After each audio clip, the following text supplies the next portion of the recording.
महाराष्ट्रामध्ये आणि सिंधुदुर्ग जिल्ह्यामध्ये जे मीटर आहेत ते मीटर बदलून अदानीचे प्रीपेड मीटर बसवण्याचं काम युद्धपातळीवर सरकारने सुरू केलेलं आहे। खरं तर तत्कालीन ऊर्जा मंत्रींनी 4 महिन्या निवडणुकीच्या आधी 4 महिन्यापूर्वी आश्वासन दिलं होतं की फक्त शासकीय कार्यालयातच हे मीटर वापरले जाणार आहेत आणि ते दिले जाणार आहेत आणि लोकांवर सक्ती केली जाणार नाही। परंतु दुर्दैवाने ही परिस्थिती वेगळी आहे।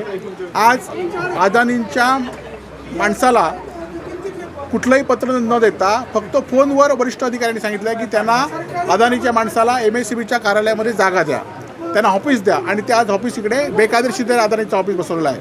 आणि त्याला या मोर्चा आल्यानंतर त्यांनी आम्हाला आश्वासन दिलेलं आहे की अदानींचा हा ऑफिसचं कार्यालय इथे बंद करण्यात येईल। त्याचबरोबर या जिल्ह्यामध्ये 22,500 सरकारी कार्यालय आहेत, त्या ठिकाणी प्रीपेड मीटर ऑलरेडी बसवण्यात आलेली आहेत। पण या जिल्ह्यामध्ये 3.25 लाख ग्राहक हे खाजगी आहेत आणि या खाजगी ग्राहकांपैकी 11,000 ग्राहकांना आज प्रीपेड मीटर बसवण्यात आलेले आहेत। खरं तर मीटर फॉल्टी झाल्यानंतर त्यांची सक्ती करायची नाही असं शासनाचं धोरण आहे, असं एकीकडे सांगतात शासन। परंतु परिस्थिती मात्र उलटी आहे की 3.25 लाख ग्राहकांपैकी 11,000 ग्राहकांना प्रीपेड मीटर ऑलरेडी बसवण्यात आलेले आहेत। आम्ही आज त्यांना सांगितलं आणि त्यांनी ते पत्र देण्याचं मान्य केलं आहे की यापुढे खाजगी ग्राहकांना कुठलीही सक्ती केली जाणार नाही आणि ते मीटर गेले तर आम्ही त्या पद्धतीने त्यांना आंदोलन करू।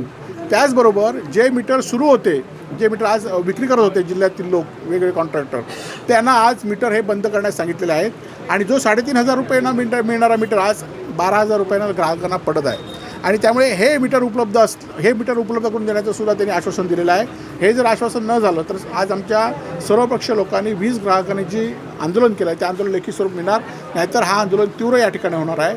आणि मात्र एवढंच आहे की निवडणुकीत जे अदानींच्या पैशावर निवडणूक जिंकली आणि आज अदानींचे पैसे पाठी देण्याची सरकारची वेळ आली आहे, त्या सरकार लोकांकडून हिसकावून घेत आहे, हे आजच्या या अधिकाऱ्यांच्या तोंडून हे स्पष्ट झालेलं आहे।